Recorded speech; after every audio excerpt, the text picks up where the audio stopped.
It tells me we have quorum, so thank you very much to everyone for being here. Tan puntuales después. Thank you for being so punctual after the lunch period, and let's get started. We have an item on the agenda that involves interventions from the Capitol and authorities that are here in the room, also some who are with us virtually right now. Veo que I see that we're all taking our seats. Thank you very much.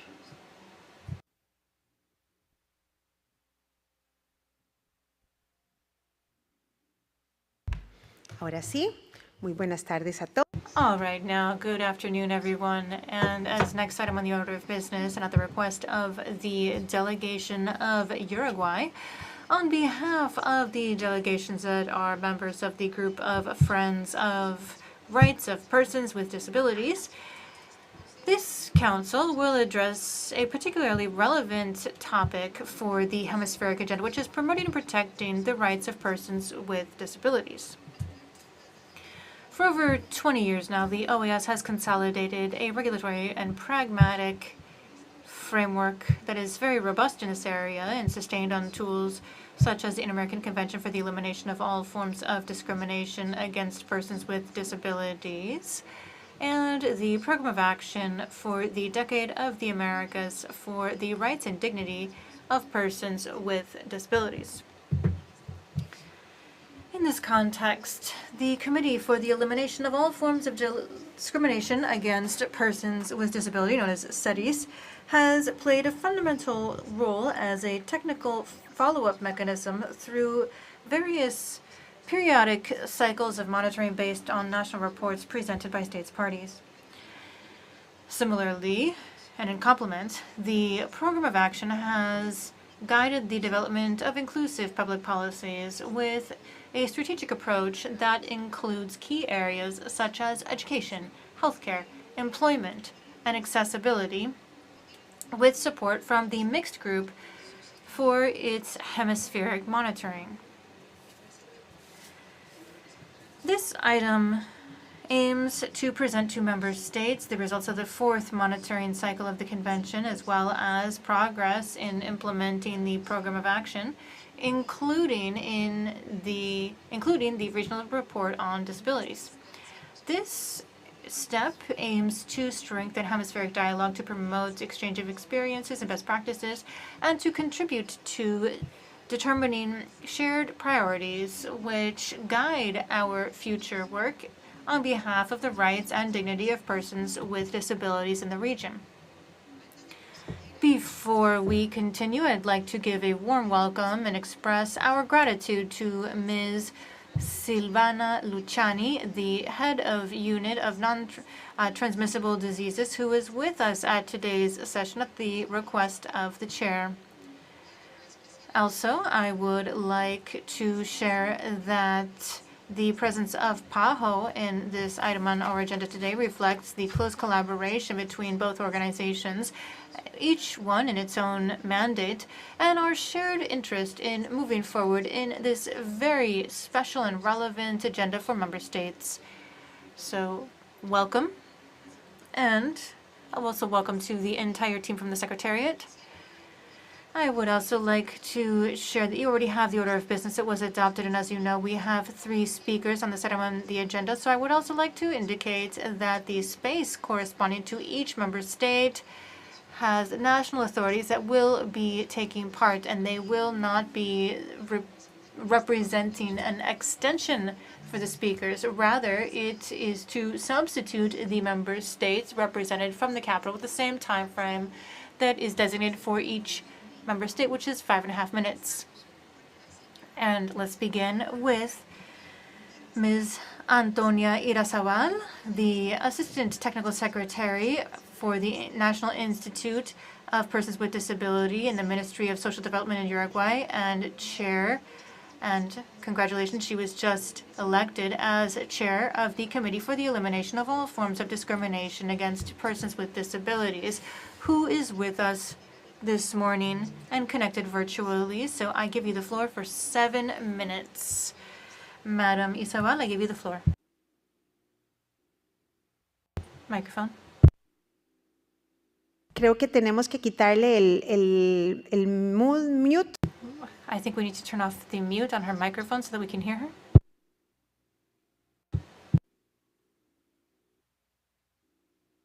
Ahora sí. Please go ahead. Your Excellencies, Madam Ambassador Alejandra Solana, Chair of the Permanent Council of the OAS, Permanent Representative of Costa Rica to this organization, distinguished delegations of member states, I'm delighted as this is the first time since I assumed the chairmanship to present to all of you and share the report from our committee as well. On behalf of the Committee for the Elimination of All Forms of Discrimination against Persons with Disabilities, on behalf of the Committee for the Elimination of All Forms of Discrimination against Persons with Disabilities, which I will refer to as SEDIS, thank you very much for the opportunity to present the results of the fourth monitoring cycle of our Inter-American Convention for the Elimination of All Forms of Discrimination against Persons with Disabilities, which I will refer to as SEDIS. Also, on the Program of Action for the Decade of the Americas for the Rights and Dignity of Persons with Disabilities, which I will refer to as PADO. So you will see the importance of this work. So these are the two most important legal frameworks that we have in our region for the promotion and protection of persons with disabilities. And I'd like to share with all of you that I am part of this community as I am a blind woman. And this convention was adopted on June 7th, 1999. It entered into force on the 14th of September 2001. So what are the states parties? Argentina, Bolivia, Brazil, Chile, Colombia, Costa Rica, Ecuador, El Salvador, Guatemala, Haiti, Honduras, Mexico, Nicaragua, Panama, Paraguay, Peru, the Dominican Republic, St. Kitts and Nevis, Uruguay, and Venezuela. That is, we have 20 member states. The convention is a pioneer when it comes to human rights for persons with disabilities, as it placed these rights at the very heart of its actions. So what is the main goal? That is preventing and eliminating all forms of discrimination against persons with disabilities and ensuring their full participation in society.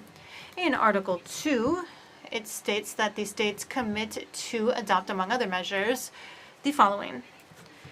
Measures to guarantee equal access for persons with disabilities to the supply of goods, services, interactions, programs, and all social activities. Measures so that services, vehicles, buildings, and facilities in places that are built in these countries or which take place in their territories will facilitate the transportation, communication, and full access for individuals with disabilities. These are measures to eliminate as much as possible the obstacles in the architecture that exist in transportation as well as when it comes to communications. Also measures to ensure that persons responsible for implementing the convention and legislation pertaining to this issue are well trained to do so. So what did we do in order to monitor these measures? In Article 6, we established this committee. And right now the committee is made up of an expert designated by each country as well as alternates. And right now we have over 50 experts, men and women from around the region, who work to ensure that we are able to fulfill our mandate, and thus every 4 years we hold a monitoring cycle. This monitoring cycle consists of sending a form to states which they must fill out, including a series of indicators on challenges and progress made when it comes to rights, as well as a report that will be submitted for assessment. And so how do we look at the indicators that are used in the methodology? This, of course, is an enormous task that took 5 years, since 2019 to 2023. And thanks to this process and major coordination efforts, we were able to create a spreadsheet to reflect the national realities and send calculation formulas to collect information on basic rights. And so if we have 40 indicators and over 150 indicators on the following topics: education and health, which are fundamental; labor and employment; awareness of society; accessibility; citizens' participation; political participation; development; well-being; social inclusion; participation in cultural activities, artistic and sporting or recreational activities; access to justice; a life free of violence; emergency situations; natural disasters; international cooperation; legal capacity; rehabilitation, as well as autonomy and an independent life. You should also consider the importance of each one of these axes. In the fourth monitoring cycle of CIADIS, we have been able to create a situational diagnostic of persons with disability in each of the 15 thematic areas. This report was, since 2023, since 2019, that is, it was for the period 2019 to 2023, says the speaker. During this cycle, we were able to even look at the response of each of the states during the COVID-19 pandemic. And I have this example just in order to share the dimension of just how important this is. So how did we develop this process that I'm describing to you? Each participating state had the opportunity to fill out a written form, and then we carried this out in November 2025 with the presence of the highest authorities from those states. This is a reflection of just how strong support is for the monitoring forum.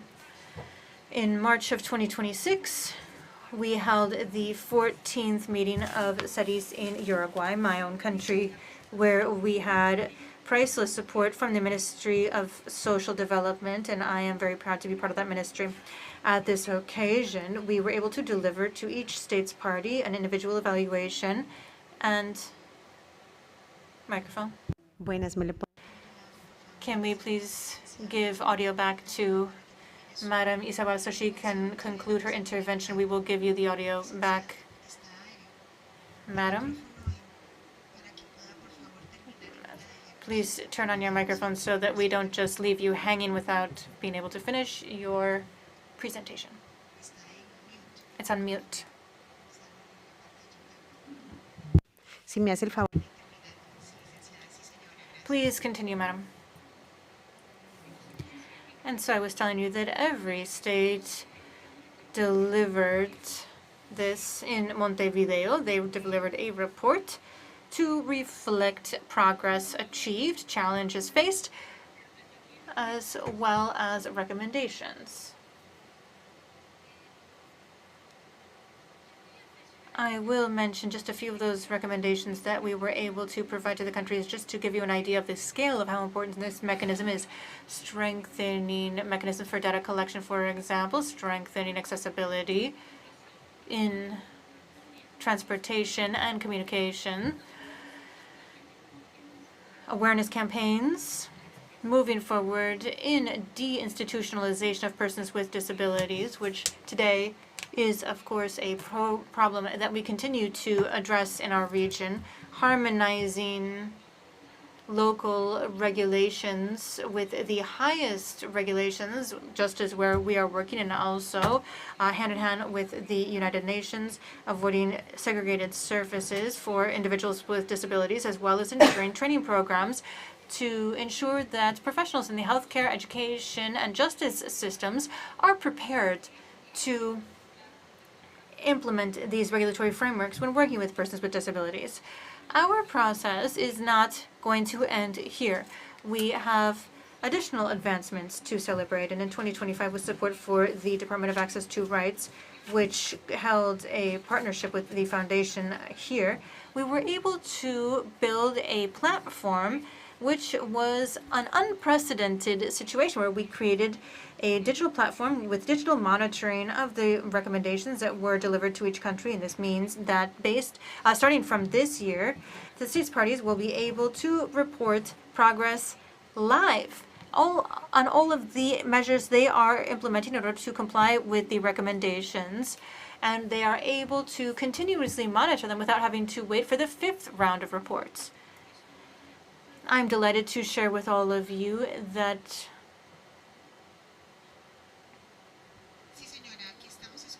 yes, we hear you. Please, we had 180 recommendations that were given to member states, and they are all now on the platform, and very soon all member states will be able to receive an invitation to start using that platform. The most innovative feature of the entire system in this virtual mechanism we created is that we will be able to work with organized civil society to present information so that they can look at what states are sharing, recognize progress, and also raise the alarm bells on any situation that may lead to a regression of rights. And so the platform will allow states to shed more light on their efforts, get to know the efforts underway in other countries, as well as strengthen their image as a guarantor of rights, and also provide genuine information on their commitment to ensuring the rights of persons with disabilities. This successful experience has been studied for other inter-American mechanisms. For example, the working group responsible for drafting the draft declaration of the Americas on the rights of persons with persons from indigenous communities, or the working group on the San Salvador Protocol, with which we have met in order to share our methodology. And we've also been a reference for the UN Committee, and we're very proud of this achievement. Thank you very much, Madam. I would like to recommend if you could please, since you have so much information, I'm sure that it's going to be extremely useful for the member states, if you could please conclude and then send us the intervention in writing as well. Thank you very much. This would not have been possible without support from our technical secretariat, and we are very grateful to the Department of Access to Rights. And certainly I am here to answer any question, recommendation, suggestion, or guidance you may have. Thank you very much. Gracias. Thank you so much, Madam. It's so important because you are the link between the work that SETIs is doing and what the member states are undertaking. So if you could stay online, we appreciate it, and thank you for being with us virtually from Uruguay, and thank you, Ambassador Lanza, for coordinating this effort. Now, on the order of business, we have our next panelist, Ambassador Sebastian Krajewicz. She's Secretary for the Strengthening of Democracy from the General Secretariat, and he has the floor for 7 minutes. You have the floor, sir. Thank you very much, Chair, distinguished ambassadors, alternate representatives, Chair, Secretariat, Ms. Arrizabala. I wanted to talk about this matter, and we appreciate this being on the agenda. This is more than a formality because it allows us, before this council, to share good news with you. In these 7 minutes I have, I'm going to share 3 pieces of good news. First of all, this monitoring cycle is valuable as a process and as a result. And as already explained, this was 3 years of sustained work among civil society, states, the Committee for the Elimination of All Forms of Discrimination Against Persons with Disabilities, the informatics team. They all worked on the indicators, and they presented 700 recommendations to the states that are party to this. The second piece of good news is the impact of this throughout the years.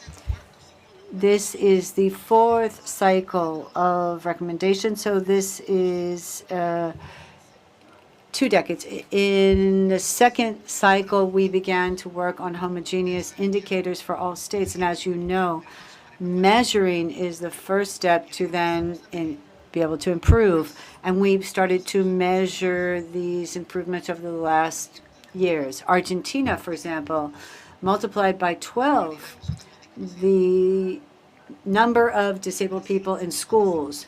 Brazil, 50% up with respect to disabled women's employment. In health, Colombia, 2015, could not report on the indicator, says now there are 60,000 places with access. Mexico said 100% of their units have architectural compliance.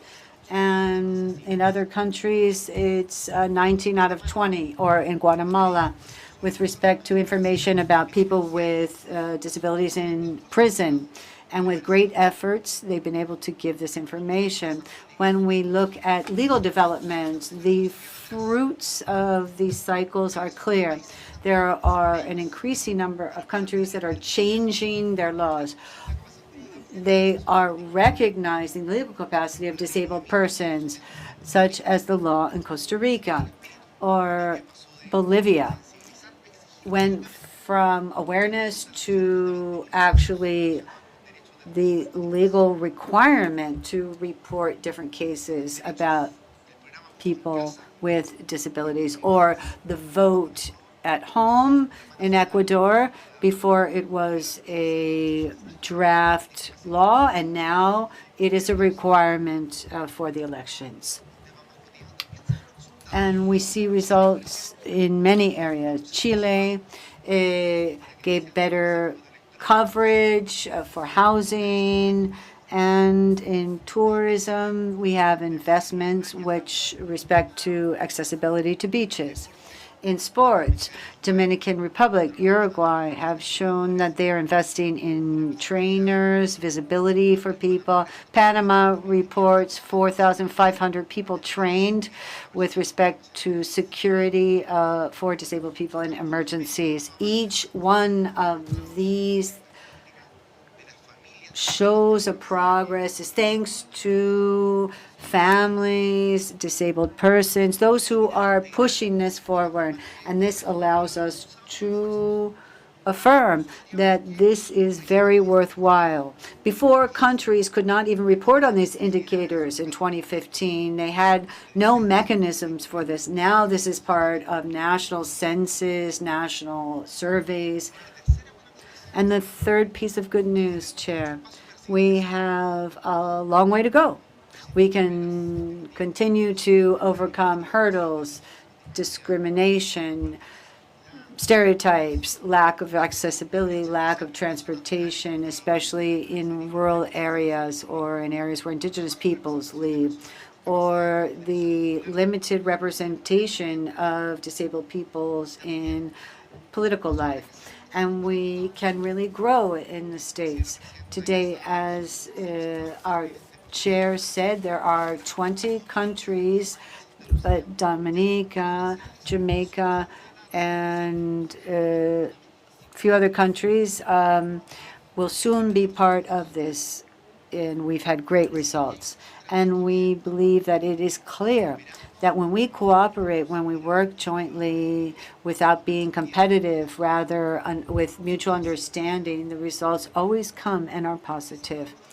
And with 3 pieces of good news, I want to conclude. The collective work of the states under this mechanism is wonderful for democracy in 2 senses. One, because democracy and multilateralism are strengthened when we show positive results. And secondly, because we know democracy is never complete when there are people who are excluded and can't exercise their rights. So inclusion, social cohesion that we are trying to develop leading up this process, for example, are absolutely essential to strengthen democracy throughout the hemisphere. Thank you very much, Chair.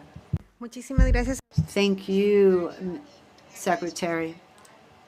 I thank you for this monitoring cycle and the tangible statistics. I want to thank you and thank your team, Claudia Gonzalez, Director of DAN, and Ms. Carrillo, who's here with us. They support us and our member states with respect to SETIs, and we appreciate all of your efforts.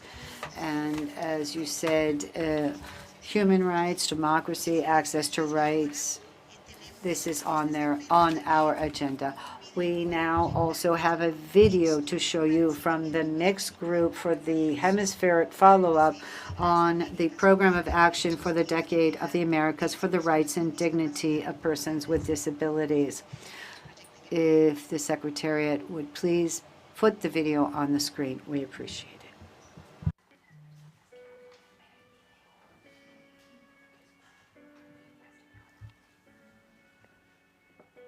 El Grupo Mixto de Seguimiento Hemisférico es un espacio de colaboración integrado por representantes de los estados, representantes de organizaciones de personas con discapacidad y actores sociales. Su objetivo es dar seguimiento al cumplimiento de los compromisos regionales, generar recomendaciones y fortalecer la implementación de políticas públicas con enfoque de derechos humanos. En este marco, hoy presentamos los principales hallazgos del informe regional, el Programa de Acción para el Diseño de las Américas por los Derechos y la Dignidad de las Personas con Discapacidad. Este informe refleja avances importantes, pero también desafíos estructurales que siguen limitando la inclusión plena en la región. En panorama general y cooperación internacional, a nivel regional, uno de los principales desafíos es la falta de información confiable, actualizada y comparable sobre la situación de las personas con discapacidad. Esto impacta directamente la capacidad de los estados para diseñar políticas basadas en evidencia. A pesar de avances normativos, aún predominan enfoques asistencialistas. En este contexto, la cooperación internacional juega un papel clave. Si bien existen avances en cooperación técnica, persiste desafíos como la falta de financiamiento sostenido, la débil incorporación del enfoque de discapacidad y la limitada participación de las organizaciones de personas con discapacidad. En el ámbito de educación, los avances son insuficientes frente a los desafíos. Muchas personas con discapacidad siguen excluidas del sistema educativo o acceden a entornos segregados y de menor calidad. Las mujeres con discapacidad tienen menor acceso y permanencia en el sistema educativo en comparación con los hombres con discapacidad. Existe una falta importante de datos desagregados por género y discapacidad, lo que invisibiliza su situación. Estas desigualdades se agudizan en las mujeres con discapacidad que viven en zonas rurales. Aunque algunos países han impulsado políticas de accesibilidad, aún falta garantizar una educación inclusiva en todos los niveles.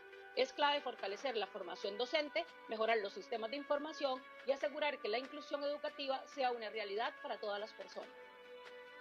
En salud, se reconoce un progreso en marcos normativos y algunas mejoras en accesibilidad. Sin embargo, persiste una brecha significativa entre la ley y su implementación. Las barreras físicas, comunicacionales y actitudinales siguen limitando el acceso a servicios de salud, especialmente en zonas rurales, donde no se observan avances significativos en el acceso a la salud sexual y reproductiva y la educación sexual y reproductiva. Se requiere fortalecer la capacitación del personal de salud, garantizar la accesibilidad universal y desarrollar sistemas de monitoreo que permitan evaluar avances reales. Trabajo y empleo sigue siendo uno de los mayores retos. Las personas con discapacidad enfrentan altas tasas de informalidad, baja participación laboral y brechas salariales. Si bien existen avances como cuotas laborales y programas de inclusión, su implementación es limitada. Las mujeres con discapacidad enfrentan barreras para acceder al empleo y se observan menores niveles de participación laboral y mayores tasas de informalidad. Y esto agudiza cuando hablamos de personas con discapacidad, de lugares remotos como las personas indígenas con discapacidad. Muchas veces quedan excluidas de oportunidad de capacitación y desarrollo, lo que limita su autonomía económica. Es fundamental mejorar la recopilación de datos, fortalecer la capacitación y generar incentivos para la inclusión laboral en el sector público y privado. En accesibilidad, concientización y emergencias, catástrofes y desastres, la accesibilidad es una condición esencial para el ejercicio de todos los derechos. Aunque muchos países cuenten con marcos legales, la implementación sigue siendo limitada. Persisten barreras en infraestructura, transporte y entornos digitales. En cuanto a la concientización, si bien existen campañas importantes, aún falta medir su impacto e incorporar de manera transversal enfoques de género, edad y diversidad. Estas barreras se vuelven aún más críticas en contextos de emergencia y desastres. Garantizar sistemas de alertas accesibles, refugios adecuados y la participación de personas con discapacidad antes, durante y después en la gestión del riesgo es una prioridad. Participación, acceso a la justicia y capacidad jurídica. La participación ciudadana y política aún enfrenta múltiples barreras. Aunque existe un reconocimiento legal del derecho al voto, no siempre se garantiza en condiciones de igualdad. La representación política de personas con discapacidad sigue siendo baja. En acceso a la justicia persisten barreras en la comunicación y el acceso a la información, como la falta de formatos accesibles, lengua de señas y sistemas alternativos de comunicación. También persisten limitaciones en la capacitación de operadores judiciales, lo que dificulta una atención adecuada a las personas con discapacidad. Un elemento clave es el reconocimiento pleno de la capacidad jurídica. A pesar de avances normativos, persisten prácticas como la tutela o curatela que limitan la autonomía. Garantizar sistemas de apoyo y salvaguardias es fundamental para ejercicio pleno de los derechos. En vida independiente, violencia y protección social, persisten desafíos importantes para garantizar la autonomía y la vida independiente. Los servicios de apoyo son limitados y muchas personas siguen dependiendo de esquemas institucionales. La violencia contra personas con discapacidad, especialmente mujeres, sigue siendo alarmante y muchas veces invisible. La protección social aún presenta brechas ante la normativa y su implementación real. Es urgente avanzar hacia modelos que promuevan la autonomía, la inclusión y el ejercicio pleno de derechos. Este informe deja claro que, aunque existen avances importantes en la región, aún queda un camino largo por recorrer. Los estados deben de fortalecer sus sistemas de información, garantizar la implementación efectiva de leyes y asignar recursos suficientes para la inclusión. Es fundamental transversar la discapacidad en todas las políticas públicas, asegurar la accesibilidad universal y promover la participación activa de las personas con discapacidad. También es clave avanzar hacia modelos que reconozcan la plena inclusión, la autonomía, la capacidad jurídica y la vida independiente. El llamado es a redoblar los esfuerzos y a trabajar de manera articulada entre gobiernos, sociedad civil y organismos internacionales. Porque garantizar los derechos de las personas con discapacidad no es solo una obligación, es una condición para construir sociedades más justas e inclusivas.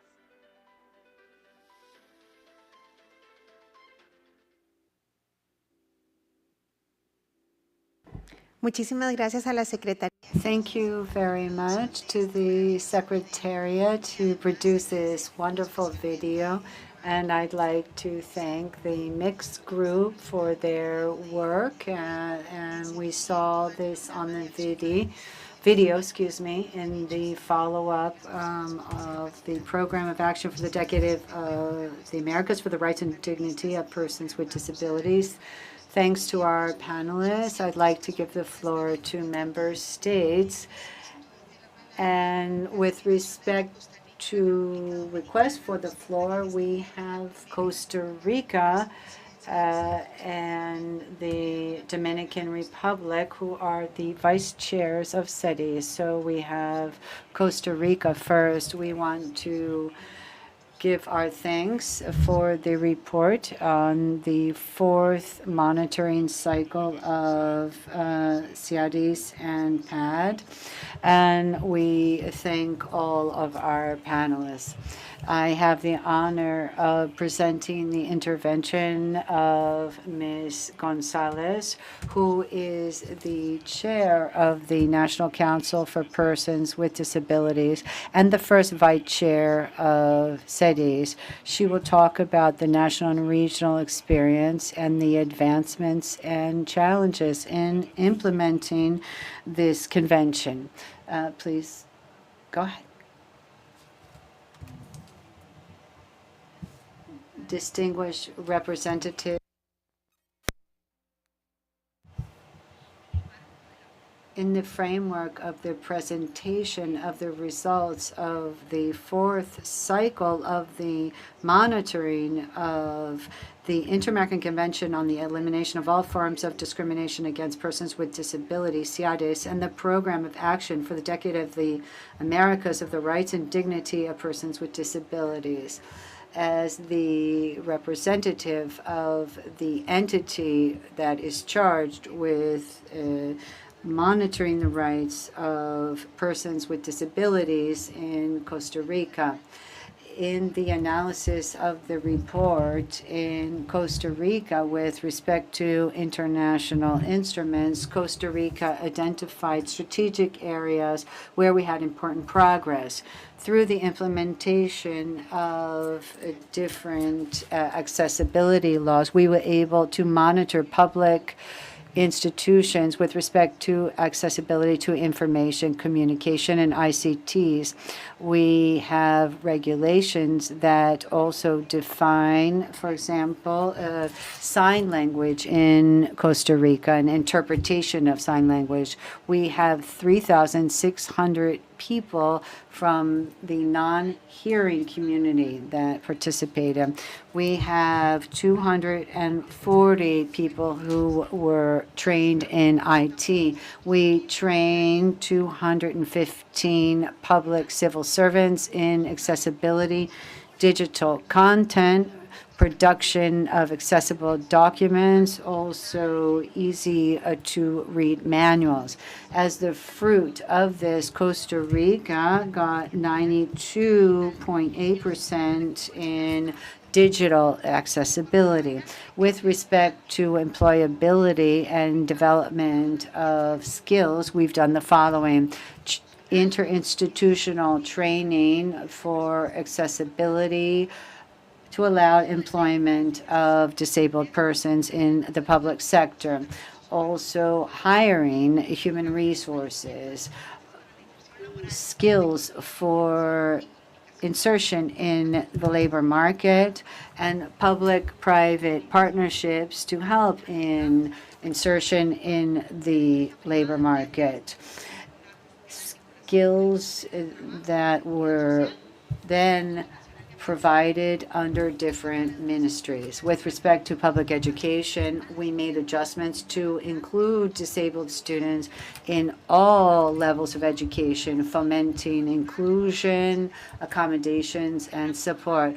We also have progress in infrastructure, accessible materials, access to communication, access to technology, access to physical structures and transport. We continue to work to overcome gaps and technical problems in keeping with international standards, and access in local institutions and helping these local governments. The report shows that Costa Rica has made a great deal of progress, both with respect to laws and with respect to programs, and that we have oversight and monitoring going on. We reaffirm our commitment to continue to work to be able to fully comply with all obligations that are provided for under the convention.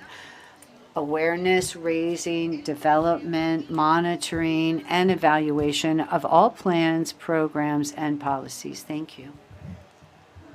Thank you very much to the delegation of Costa Rica for making it possible to see this video. We now give the floor to the Dominican Republic, the second Vice Chair of SEDIS. Thank you, Chair. If you would allow me, I would like to give the floor to the National Council on Disability, the second Chair of SEDIS, Mr. Benny Metz. He is with us from the Dominican Republic. I want to thank Ms. Irazábal, Ambassador Karlovich, and the presentation of the mixed group. Thank you so much, Chair. Thank you very much, Chair of the Permanent Council, Ambassador Solano, Secretary General, Ambassador Cordero, permanent representatives, distinguished panelists, and the team from the Dominican Republic who are with me. Our country thanks you for convening this meeting so we can present the results of the fourth monitoring of the Inter-American Convention on the Elimination of All Forms of Discrimination Against Persons with Disabilities and the Program of Action for the Decade of the Americas of Persons with Disabilities, PAD, as well as the regional report thereon. This monitoring exercise is a technical instrument to evaluate advancements by member states in implementing inclusive policies and allows for the exchange of good practices. The Dominican Republic has progressively strengthened its institutional framework and legislation with respect to disabilities in alliance with the UN and CIADIS. We have public policies aimed at ensuring equal opportunities, inclusion of people with disabilities in all sectors of societies. Among the main progress made, we have the strengthening of local law that has to do with the rights of persons with disabilities, and different coordination mechanisms amongst institutions. We consolidated the national system for certification and registry of disabilities so that we can have a database to be able to identify those who can be beneficiaries. Also, information on disabilities in the census. This is important progress to be able to have inclusive policies because this allows us to have updated data with respect to prevalence and also identify persons with disabilities. Now, with respect to strategic policy, we have a national plan, which is a map to include people with disabilities in health systems, education system, and other sectors. Another important kind of progress made has to do with the approval of an ordinance from the National Education Council, which provides for inclusive education so that we can have students with disabilities at all levels of education. We have had the strengthening of initiatives for social well-being, programs for family support, and measures aimed at inclusion in public services. With respect to employment, we have a law for accessibility. We also have policies in the public sector, and this allows us to also monitor whether quotas are being met in public institutions. We had 26 recommendations issued to the DR by CIADIS. Dignified work, etc. But the progress made shows that our state is committed to inclusive policies and to meeting international standards. In the next period, our country believes that we need to promote PAD. It is key to helping us to continue to move forward with those objectives we still have not met. We are going to include a human rights focus, programs and policies that can be measured, as well as their evaluation. We know that there are many technological changes, social changes going on, and we need to be able to adapt to these. We reiterate the importance of strengthening technical support among states. We appreciate the support of the OAS so that we can exchange best practices. We commit to the full implementation of CIADES and PAD as instruments to move on or move forward so we can have the full exercise of human rights by all persons, especially persons with disabilities. Thank you. I'd like to thank Benny Munoz, who is the president of the National Council for Disabilities and second vice chair of SEDIS. We thank him and Colombia. Thank you, Chair. The delegation of Colombia thanks those that reported on the fourth cycle of monitoring of CIADES and the PAD. With respect to the evaluation undertaken, we have received the results with a constructive spirit, and the committee identified 100% compliance with respect to 11 variables: education, health, access to justice, inclusion, and rehabilitation. This result shows great progress in consolidating our institutional framework and our public policies to ensure the rights of persons with disabilities.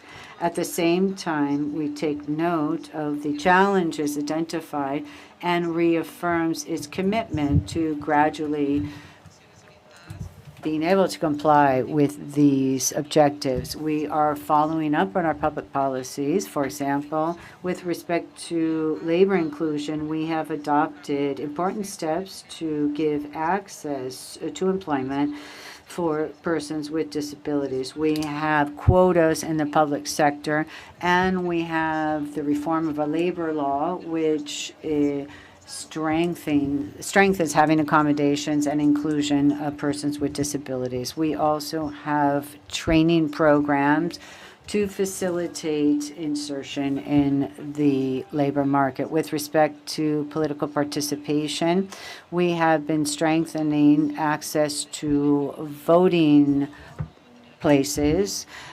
We have materials in Braille. We have also interpreters in sign language, and we have been promoting voting. We reiterate our commitment to implement the convention and the program of action, and we will continue to consolidate our progress and ensure effective inclusion of persons with disabilities in all areas of society. Thank you. I thank you. We give the floor to Ambassador Acevedo from El Salvador. Thank you very much, Chair. And we'd like to thank our distinguished panelists for their interventions. We have taken note of the results of the fourth cycle to monitor the Inter-American Convention on the Elimination of All Forms of Discrimination Against Persons with Disabilities and the Program of Action for the Decade of the Americas for the Rights and Dignity of Persons with Disabilities and the Regional Report. In this framework, my delegation recognizes SEDIS, the Department for Access to Rights, States Party, and all participants in the process who have allowed for such a successful round of monitoring. We actively participated in the evaluation, which led to a meeting in Montevideo of the committee. And we have also, well, we'd like to thank Uruguay for hosting this. And we want to congratulate the officials who are now heading up the committee. We have made great efforts nationally to be able to comply with the objectives set out, for example, accessible tourism, but we want to highlight the special law on persons with disabilities, which was approved in 2020. Under this law, we have the superior interest of persons with disabilities and the assurance that they can participate under equal opportunity or unequal opportunities, and that we can make reasonable adjustments and accommodations for them. The objective is to protect and ensure the exercise of their rights.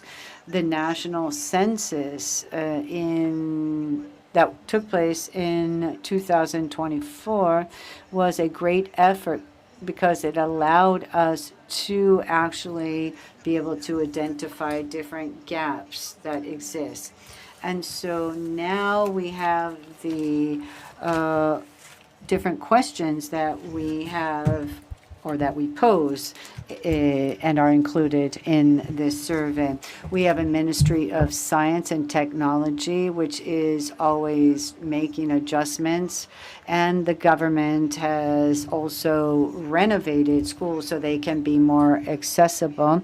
We have school materials that we give, for example, special shoes, special computers, special software for different kinds of disabilities so that we can benefit all students at all levels. With respect to health, we have been consolidating an accessible system. We have been modernizing our equipment, our installations, and training health professionals.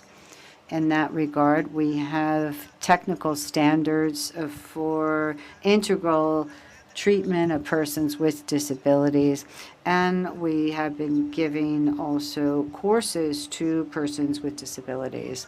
At the same time, El Salvador participates in the group of friends of persons with disabilities at the OAS so that we can participate and in interregional dialogue. El Salvador is in a dynamic process of social betterment, especially with respect to awareness campaigns.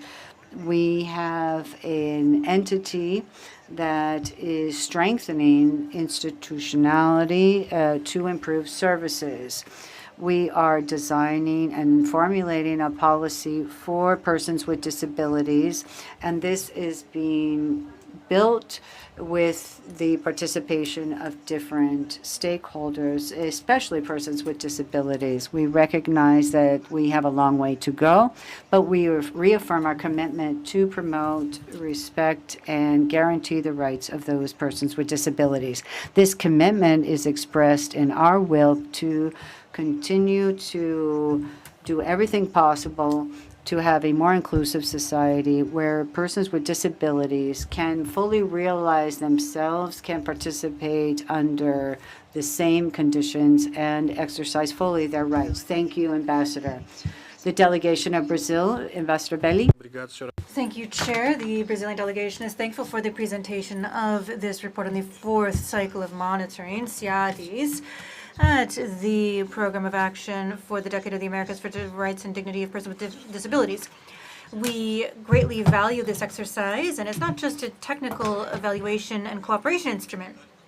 It's a valuable opportunity for states to demonstrate, renew, and deepen their political commitment with their obligations enshrined in CIADES, and through this follow-up mechanism, countries are able to transparently reflect on advancements achieved, identify persistent challenges, share best practices, and reiterate their determination to eliminate all forms of discrimination against persons with disabilities.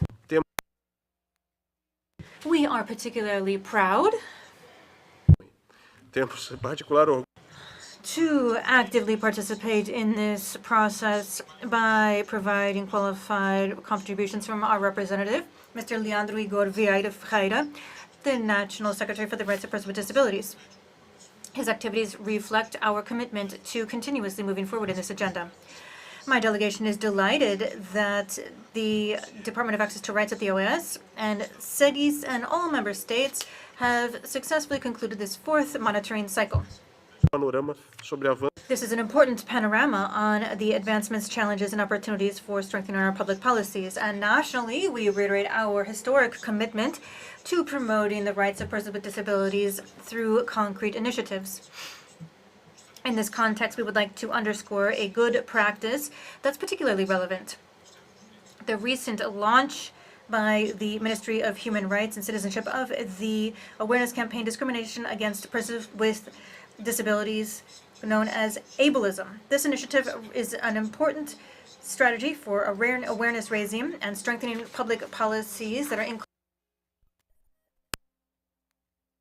ableist practices and promoting attitudes inspired by respect, social participation, and equal opportunity. And the campaign thus contributes to building not only institutional structures but also citizens' daily narratives and interactions. And as noted, the National Secretariat for the Rights of Persons with Disabilities has led to the transformation of social attitudes and also public system. The program Fighting Ableism, drafted by Brazil and available in the 4 official languages of the OAS, is a concrete example of our commitment to regional sharing of best practices and strengthening our hemispheric inclusion agenda. We are committed to implementing CIADI's and PAD objectives and strengthening our region's cooperation for eliminating all forms of discrimination against persons with disabilities. Mecanismos como este We reiterate our belief that mechanisms such as this measure progress, but also mobilize political will, renew responsibilities that are shared, strengthen the centrality of dignity, accessibility, and inclusion in our collective efforts so that no one is left behind. Thank you very much. Muchísimas gracias a usted, embajador Bell. Thank you, Ambassador. Now Peru is recognized. Thank you very much, Chair. Thank you for the valuable presentations. And we would like to state that we would like to share that the chair for the National Council of Persons with Disabilities, CONADIS, an institution which is very active in our country in working with various commissions and committees on persons with disabilities, but wanted to be here, but due to the fact that the Permanent Council was extended due to her schedule, she was not able to connect. Tu mensaje con su venia. Therefore, I will be reading her message. It's an honor for us, through the National Council for the Integration of Persons with Disability, CONADIS, to take part in today's regular period of the Permanent Council of the OAS. In this framework, I would like to note that pursuant to the results of the 4th monitoring period of CIADIS and the Program of Action for the Decade of the Americas for the Rights of Persons with Disabilities, Peru has over 97.5% compliance with the indicators evaluated by CIADIS, and that is in all 15 areas contained in the report. And we see this as proof of our government's commitment to strengthening our public policies and continuously improving our interventions when it comes to disabilities, reflecting our staunch belief in Peru that implementing public policies to eliminate all forms of discrimination against this population with disabilities in various dimensions is necessary.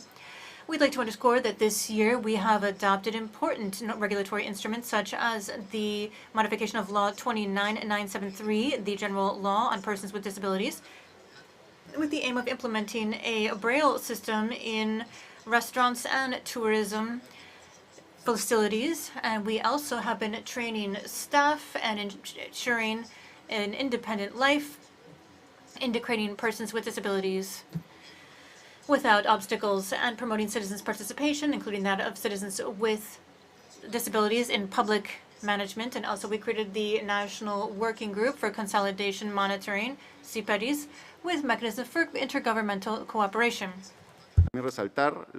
We also need to underscore the recent adoption of a safeguards and support mechanism for the legal rights of persons with disabilities, establishing activities and entities that must implement this reform.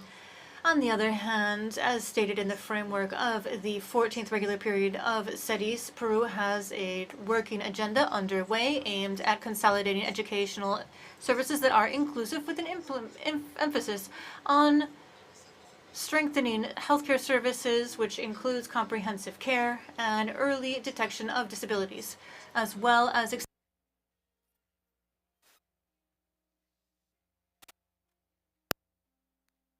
the issue of autonomy and an independent life, where we are implementing policies aimed at the deinstitutionalization of this population and regulation of support services which promote an independent life. Finally, Peru reiterates its staunch commitment to continuing to work in coordination and in participation with evidence-based steps and updated information that's trustworthy and representative to characterize appropriately the population with disabilities, to draft public policies that are more effective and thus ensure full exercise of their rights in line with international standards. We reiterate our will to continuing to cooperate with member states of the OAS, and we believe It is only by working together that we will be able to move forward toward more inclusive societies that are more accessible and free of discrimination. Thank you, Chair. Muchísimas gracias, embajador. Thank you, Ambassador. St. Lucia, please. La palabra. You have the floor, Ambassador. Thank you, Chair. My delegation thanks the presenters for their contribution to this agenda item, and we welcome the presentation of the comprehensive report. We recognize the value of this analysis in highlighting both progress and persistent gaps across key areas. My delegation informs this Council that on the margins of the 54th regular session of the General Assembly, St. Lucia signed on to the Inter-American Convention on the Elimination of All Forms of Discrimination Against Persons with Disabilities, and we are actively advancing our national processes towards ratification. This action highlights our dedication to ensuring that persons with disabilities can fully enjoy their rights and dignity. At the national level, St. Lucia places high priority on addressing the concerns of persons with disabilities. This is reflected in the establishment of a dedicated Ministry of Persons with Disabilities, which serves as a central mechanism to guide policy development, coordination, and implementation. This ministry guarantees that representation is always at the highest decision-making level. St. Lucia has worked to improve social protection, broaden access to healthcare and support services, and encourage inclusive education, along with community-based care. Efforts have focused on improving accessibility and raising public awareness. During the last quarter of 2025, nationwide consultations were held to shape St. Lucia's forthcoming national policy for persons with disabilities. The draft policy, based on principles of equity, autonomy, and respect for diverse communities, seek to close gaps in accessibility, education, and employment, while aligning St. Lucia's obligations under the United Convention on the Rights of Persons with Disabilities. The draft policy is in its final stages and is expected to be adopted very soon. We also informed that in the national budget for the period 2026 to 2027, Prime Minister Philip J. Pierre reaffirmed the commitment of the government to social development and inclusion through targeted and increased support for vulnerable groups, including persons with disabilities. These efforts reflect a deliberate policy direction in keeping with the mantra of this government of putting people first. Thank you. Thank you very much. Ahora tiene la palabra. Mexico is recognized. Thank you, Chair. Thank you for the presentations from the working group on CIADIS and PAD working group for monitoring. And we underscore our gratitude and the progress in Mexico. We're at 6.8%, that is almost 9 million people, live with some type of disability. The social transfer, work quota, and other programs, as well as legal capacity programs, have been enshrined in this report, as well as other steps that are necessary to identify best practices and measures to strengthen institutional capacities from a human rights and substantial equality perspective.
1, 2, 1, 2, 3, 1, 2, 3.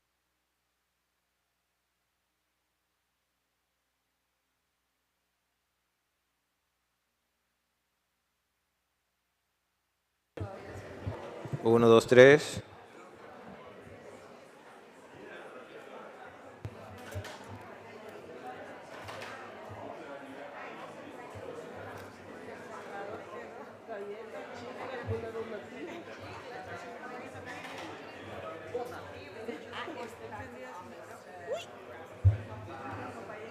Uno, dos, uno.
Muchísimas gracias a todos. Thank you very much. Muchas gracias a Thank you all. So, the ambassador from Mexico had been speaking. We'll give him a moment to return to his intervention.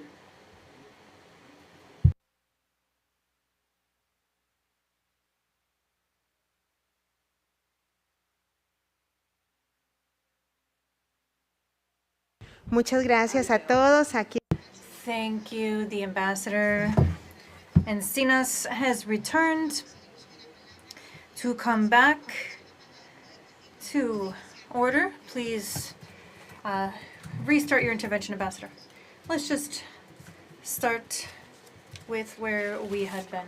So for Mexico, the elimination of all forms of discrimination, including those against persons with disabilities, is a state policy. When Mexico, Gilberto Rincon Gallardo drove the Convention on the Rights of Persons with Disabilities, and he was also a precursor to the constitutional reform in human rights promulgated in 2011, as well as the law to prevent and eliminate all forms of discrimination, which is currently in force. In 2023, we incorporated into this law intersectional discrimination, which was defined as any discrimination, which I quote, is presented when two or more motives for discrimination appear at the same time or are added together. End quotes. This is described as direct or indirect systemic or cultural discrimination and discrimination by association. In the report from the ministerial group, we saw some enlightening and disturbing information and observed that discrimination increases 4 times when it increases sexual violence by 4, and this is gender-based intersectional discrimination. And we see the group that is working to include an intersectional and gender-based approach in drafting public policies, as well as breaking down comparable data in order to ensure the rights of indigenous and Afro-descendant individuals, persons who are elderly, persons from the LGBTQ plus community, women and girls with disabilities, as well as those in contexts of digital transformation and inequality. And this is our commitment from Mexico. Our Constitution establishes that democracy is not just a legal structure and political regime, but rather a system of life founded on increasing economic, social, and cultural improvement of a people. And we urge member states of the OAS and the Secretariat of our association, as well as other stakeholders from the continent, to defend our responsibility as we ensure cross-cutting, intersectional human rights approaches and include them in our hemispheric agendas. Setbacks in human rights is a major risk which we need to address, as it is a threat to coexistence in our societies. We will defend our willingness to collaborate internationally to make full inclusion, participation, and substantial security of persons with disabilities a reality. Thank you very much. Thank you, Ambassador. De Chile. Chile. Gracias, señora presidenta. Thank you, Chair. Thank you for presenting this analysis of the 4th monitoring cycle of CIADIS and the Program of Action for the Decade of the Americas. And particularly, we value this exercise as it allows us to identify progress and challenges in the region. The process reiterates that multilateralism must be translated into concrete solutions to allow all individuals to be truly represented.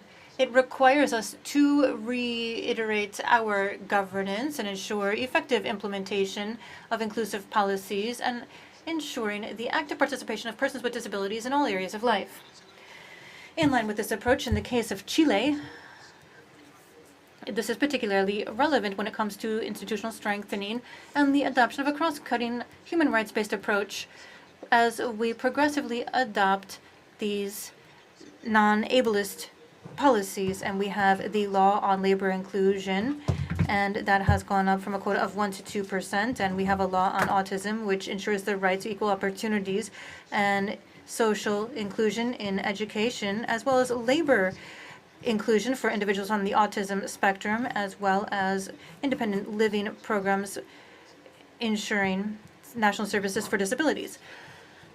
We also promote inclusion from a comprehensive perspective, and this should also be reflected in the Special Olympics, which will be held in Santiago de Chile in 2027. And this is a great opportunity to shed light on disabilities and full exercise of the rights of persons with disabilities.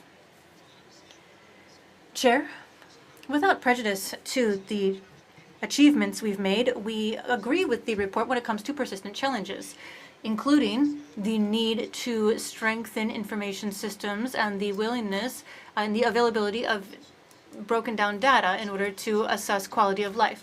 There's also a gap in the effective implementation of inclusive education and equitable access to healthcare and employment services, particularly for women, persons in rural areas, and other groups that are particularly vulnerable. Finally, we reiterate our commitment to CIADIS with the work through studies and building more accessible societies for everyone. Thank you very much, Chair. Muchas gracias a usted. Thank you. Paraguay, please. Thank you, Chair. On behalf of the Paraguayan delegation, we would like to express our gratitude to the Uruguayan delegation for this initiative and including this very important topic on today's order of business, as well as the co-sponsoring delegations, including our own. Also, thank you very much to the panelists who have, and those who have spoken before us on behalf of the mixed group on the Program of Action for the Decade of the Americas for the Rights and Dignity of Persons with Disabilities, known as PAD. Paraguay is one of the 20 states party to the Inter-American Convention for the Elimination of All Forms of Discrimination Against Persons with Disabilities. CIADIS. And we have actively participated as part of the Committee for the Elimination of All Forms of Discrimination against Persons with Disabilities, CIADIS. And this is responsible for shouldering responsibilities taken on as part of the convention, and that is why we place great importance on this fourth monitoring cycle of CIADIS in the framework of the national monitoring exercise carried out every 4 years to reflect on measures adopted in the implementation of the convention, as well as advancement and challenges when it comes to fighting all forms of discrimination against persons with disabilities. When it comes to this, we were one of the 15 countries that responded to the convocation of the fourth cycle through its fourth national reports. With regard to that analysis of the national reports drafted by the Department of Access to Rights from the Secretariat for the Strengthening of Democracy, we like to underscore the advancements made in the region when it comes to educational inclusion. References contained in the report on consolidation of the regulatory framework in Paraguay on this regulation, as well as plans aimed at ensuring rates of education pursuant to the principles of availability and accessibility in the educational system. When it comes to access to justice, we underscore the reference to our country in the report as part of the relevant efforts driven in the region to strengthen the appropriate training for access to justice for persons in situations of vulnerability, as well as the leadership and legislation in our country alongside other states of the region when it comes to developing specific programs and rights observatories, as well as other initiatives. Chair, from my delegation as a member of the group of countries Friends of Persons with Disabilities at the OAS, we reiterate our commitment to continuing to build an inter-American region that is more fair, accessible, and with more solidarity for all people. Thank you very much. Muchísimas gracias a usted. Thank you. The delegation of Uruguay has the floor. Thank you, Chair. First of all, we wanted to thank you for including this important item on our agenda. We thank the co-sponsors also. And we especially wanted to thank Antonia Isal, who is working on the national plan at our ministry. We also thank the Secretary for Democracy, Mr. Galkovich. We believe that the results of this fourth cycle of monitoring is important to strengthen inclusive public policies based on human rights, accessibility, and effective participation of persons with disabilities. We affirm the importance of PAD as a regional instrument to have more inclusive societies free of discrimination. We have made great progress in this regard in keeping with the Inter-American Convention and the UN Convention on the Rights of Persons with Disabilities, and this is consolidated through a law we have which ensures protection of persons with disabilities. In order to develop public policies and institutions, we have the National Institute for Persons with Disabilities, and this in keeping with the 2025-2026 budget. It is the lead agency on disabilities. This is really a milestone because for the first time in Uruguay, we have a lead agency on disabilities with greater capacity and a strategic might. We also want to thank the National Program for Disabilities, the Ministry for Social Development, and the interinstitutional coordination to make these public policies cross-cutting.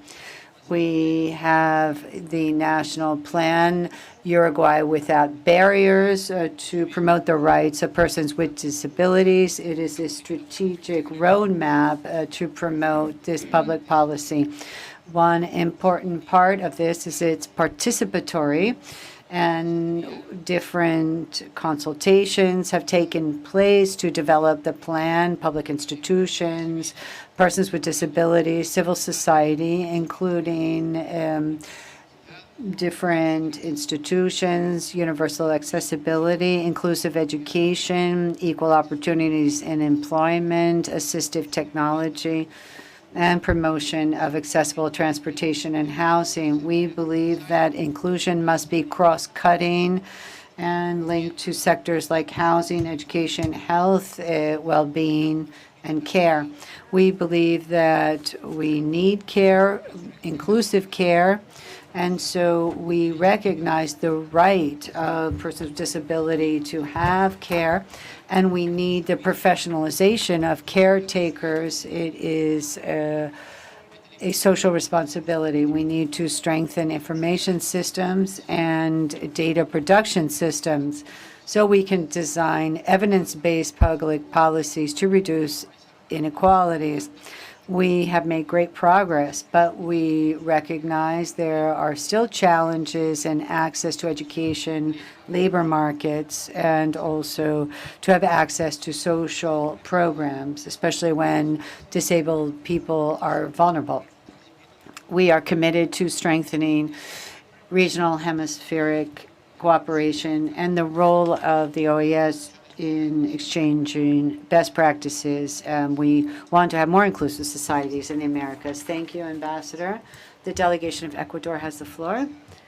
Thank you, Chair. The Republic of Ecuador thanks the chair of the Committee for the Elimination of All Forms of Discrimination Against Persons with Disabilities and the Secretary for the Strengthening of Democracy.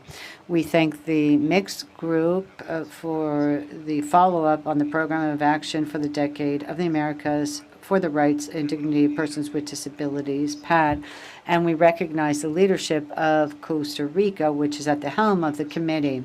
Ecuador presented its fourth report in keeping with CIADIS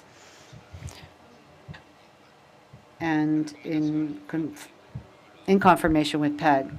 We are trying to improve the development of public policies aimed at this vulnerable group. In the framework of its analysis, Ecuador's efforts have been recognized with respect to education to have more students access the educational system with respect to development and social well-being. The analysis highlights Ecuador as a country that has social transfers and also quotas. Our laws recognize the full legal capacity of persons with disabilities. The rights of persons with disabilities are very important for Ecuador. Last year, we had the publishing of the basic law on persons with disabilities, and this complements our Constitution and the rights of these people.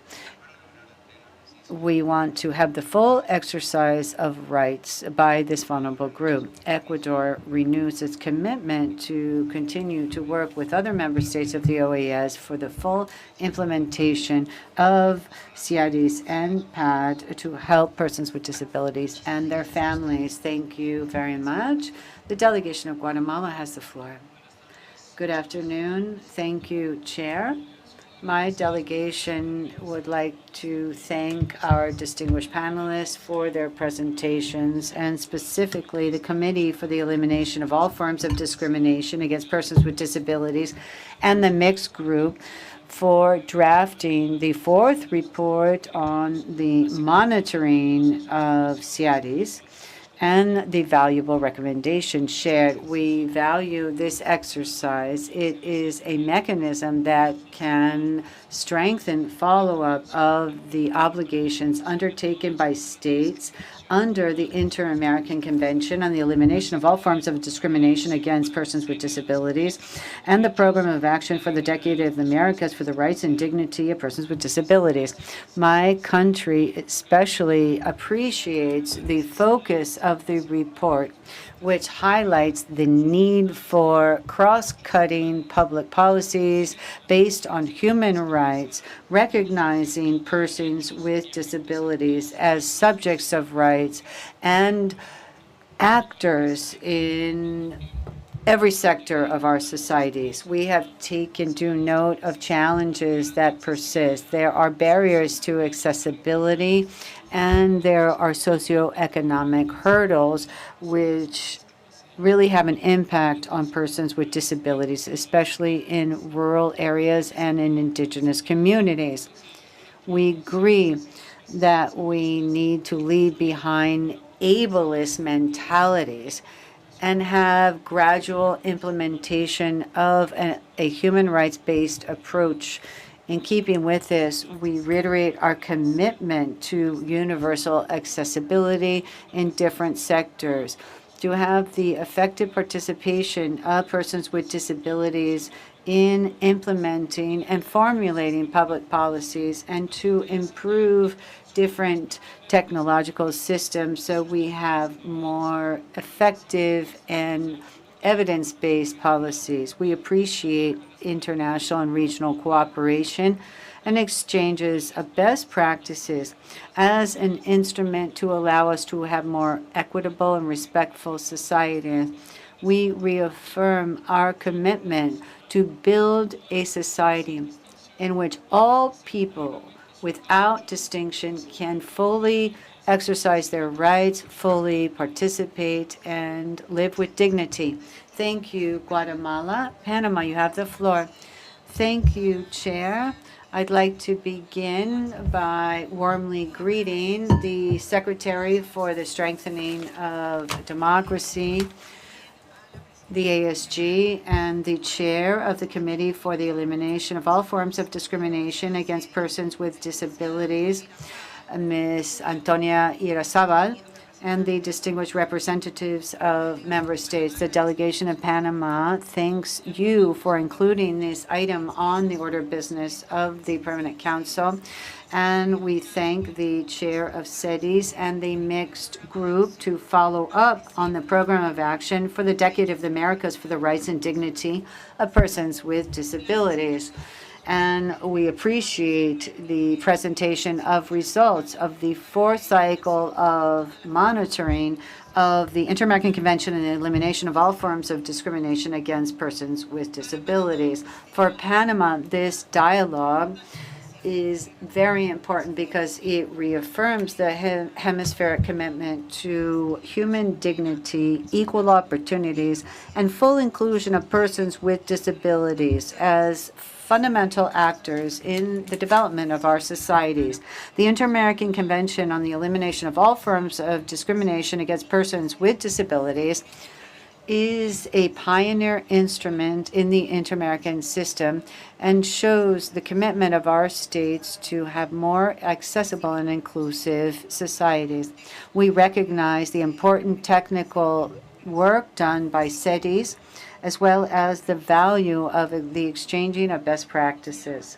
Panama believes it is especially important that this fourth cycle allows us to identify specific progress, that we have persistent challenges in inclusive education, decent work, and effective access to health and justice systems. In that sense, my country believes it is fundamental to continue to strengthen cross-cutting public policies that have an approach that is human rights based with the active participation of persons with disabilities in decision-making processes. We also recognize the importance of the program of action for the Decade of the Americas for the Rights and Dignity of Persons with Disabilities. We need to identify trends, gaps, and institutional needs in the hemisphere. We'd like to highlight the importance of the group of friends of persons with disabilities. We are part of this group. It is a forum where we can speak about this at the organization. We need to continue to promote the cutting nature of the rights of persons with disabilities, and this needs to be done throughout the organization. To have inclusive democracies, we need to ensure that no one is left behind. Including persons with disabilities is not just a legal or political obligation. It is an essential component for sustainable development, social cohesion, and democratic strengthening. At a national level, we have initiatives to bolster the protection of the rights of persons with disabilities, and we have measures aimed at improving social inclusion and accessibility. However, we know there are challenges that mean we need ongoing efforts and cooperation. So we make a call to have the exchange of experiences and best practices amongst states for innovative public policies that enable full inclusion in all areas of life. Finally, Panama reiterates its commitment to the principles and objectives of CIADES and PAD and the strengthening of the inter-American system as a place where we can promote human rights. Thank you very much. Thank you very much. The Observer Mission of France has the floor. Chair, ASG, permanent representatives, the fight to eliminate discrimination against persons with disabilities, which is 15% of the world population, is a challenge. There are still many barriers that remain despite progress. France believes it is very important to ensure the rights of persons with disabilities in all sectors of life. We believe this and we see this because of our president's efforts at our 5th conference on the persons with disabilities. We believe that we need to uphold principles in this sense. We believe that this is a priority. In 2023, we had a national conference on persons with disabilities, and we launched a policy. It has $5 million to be able to create, or euros, excuse me, to create housing and accessibility for persons with disabilities. We continue to promote the Convention on the Rights of Persons with Disabilities. We are part of the group of friends of persons with disabilities at the UN, and we engage to meet the needs of persons with disabilities in its humanitarian interventions in keeping with our humanitarian policy. We also, at an international level, fight sexual violence which persons with disabilities face. So we are promoting the candidacy of Maria Rabatel for the UN Committee on the Rights of Persons with Disabilities. She founded the organization Autistic Women. She was a victim of sexual exploitation. The UN Committee on the Rights of Persons is very important and has representatives from each state. We will continue to be committed with all member states and organizations of civil society to fight against discrimination against persons with disabilities. Thank you very much. We have finished our list of those who have requested the floor. April, 4 years ago, this was when this National Park Service said that it was the 4th anniversary of the Secretariat, their efforts of all these committees to make this building more accessible. We need to make it more accessible, though, at all levels, in a sensorial way and in all aspects. And The other kind of accessibility is cognitive, as colleagues have told me on the Secretariat.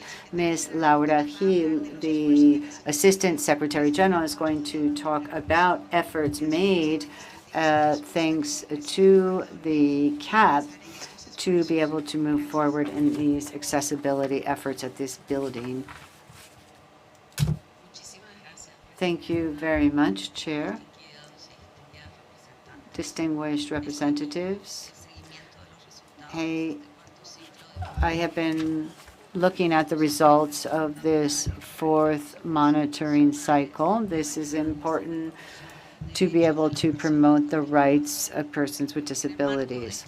In the framework of this debate about progress made in the hemisphere, as described by Secretary Grachevich, I think it's important to talk about our efforts, which align with the principles of inclusion and accessibility. The project for accessibility to the Museum of the Art of the Americas, the only building of the OAS open to the public 6 days a week.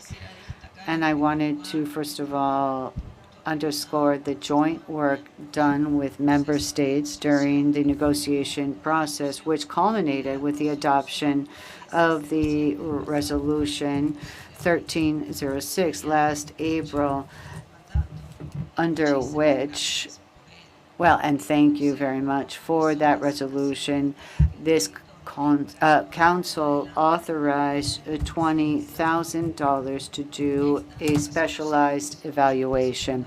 This is an important step to comply with the mandates of the General Assembly, and it clearly shows the organization's commitment to eliminate barriers in our installations. With respect to implementation, my office has taken the necessary steps to ensure a transparent and rigorous process.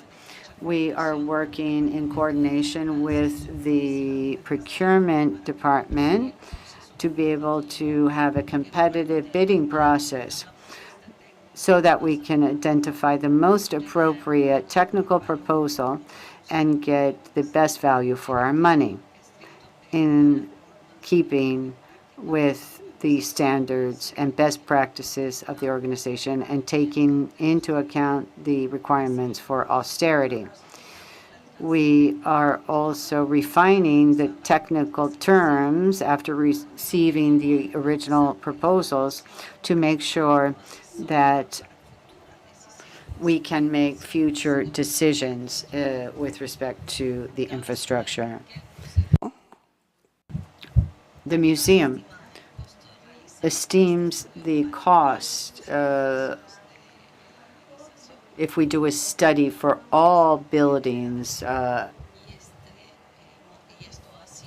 the campus, we think that would be $70,000. So, Chair, this is a concrete step to transform the Museum of the Americas to a space that is fully inclusive and accessible. And with this action, the General Secretariat reaffirms its commitment to fully support the rights of persons with disability by taking action. Thank you very much, Assistant Secretary General, for reporting on this architectural progress at our headquarters, which is a national monument of the United States for the last 4 years. We want to thank the chair of SEDIS who have been with us throughout the whole day, Ms. Antonia Irazabal. Thank you to Secretary Grachevich. Thank you to the mixed group, national authorities and delegations for their valuable interventions, and the technical team of the Secretariat. Thank you for your support. The chair highlights the importance of strengthening information and statistical systems to ensure universal access, especially in digital fora, We need to have cross-cutting policies. This fourth monitoring cycle reminds us that we have had a great deal of progress, but we still need structural transformations, and we need to be decisive. Move from an ableist attitude to a human rights-based action. And we appreciate the Council's support. I wanted to conclude by saying this is one of the items that Costa Rica mentioned in the work plan. And we wanted to tell you that this is in line with our historical commitment as a country to promote the rights of persons with disabilities. And as some delegations have stated, and I appreciate they mentioned it, Costa Rica is coordinating the group of friends of persons with disabilities. And as you heard today, it also coincides with the fact that Costa Rica is the first vice chair of CEDIS. And we heard from our representative in Costa Rica. And we're very grateful to her. So thank you all very much. We will continue to follow up on this important item. If there are no further requests for the floor or no objection, we will move on to the next item. Thank you. Agreed. Now, the next item on our agenda, in keeping with the composition and functioning of the working group on the analysis of national reports provided for in the Protocol of San Salvador, it is incumbent on this council to have the election of a government expert to cover the vacancy produced by the fact that expert Johanna Cortes is leaving. The chair reports that, as we see in the note of the Secretary General distributed as document CP Doc 6203/216, we received the candidacy of Council Bruna Vieira de Paula Silveira to cover this vacancy. It was presented by the delegation of Brazil. Since we just have one candidacy for this vacancy, the chair suggests that this election, she is elected by acclamation. The chair declares Councillor Bruna Vieira de Paula Silveira elected by acclamation as the government expert for the working group for the analysis of national reports provided for in the Protocol of San Salvador for a period of 4 years, which formally begins today, 6 May 2026, and will conclude 5 May 2030. We would like to extend our congratulations to the new expert, and we wish her all the best in this important work to follow up on economic, social, cultural rights in our hemisphere. The delegation of Brazil has the floor. Thank you very much. I will be very quick since we have a packed agenda, but I want to congratulate the government expert, Councillor Bruna Vieira de Paula Silveira, who will now be part of this important working group. This group is very important, and because it follows up on the ESCER rights. This is a singular mechanism which translates judicial obligations into concrete results, and allows us to identify both progress and challenges. Despite progress made, the working group faces many challenges, especially with respect to financial sustainability. We invite member states that have not ratified the Protocol of San Salvador that they do so. We recognize the collective nature of human rights. They are indivisible, and we also invite states to support the working group financially, technically, and by participating actively in the working group. Thank you very much. Congratulations. If there are no further requests for the floor, let's move on to our next item, which is based on the request from the chair of CAJP. We will now consider the draft resolution titled Installation of the Credential Committee of the Organization of American States to be elevated to the 56th regular session of the General Assembly, distributed as document CP Doc 6206/26. We included additional amendments presented by delegation. They were distributed last Friday with a note from the Permanent Mission of the United States to the OAS. The document was distributed as document CP/Doc 6206/26, Addendum 1. To begin the consideration of this draft resolution, I would like to offer the floor to Ambassador Edison Lanza, Permanent Representative of Uruguay at Chair of the CAJP and CD. You have the floor, sir. Gracias. Thank you, Chair. First of all, I would like to recognize all delegations that participated with great dedication and constructive spirit in the debates at the CAJP to bring this resolution to you. We are now going to consider this. Secondly, I wanted to highlight that this draft resolution is in keeping with the mandate received by the CAJP, by this Permanent Council, to comply with the resolution Agres 3040 of the 2025 General Assembly. And the 9th paragraph entrusted the General Secretariat to make adjustments to the pertinent normative standards so that the credential committees can comply with this mandate. Therefore, the chair of the CAJP maintained some criteria during the negotiations. First, to work on modifications to the statute of the Permanent Council and the rules for the General Assembly to include the Committee for Credentials.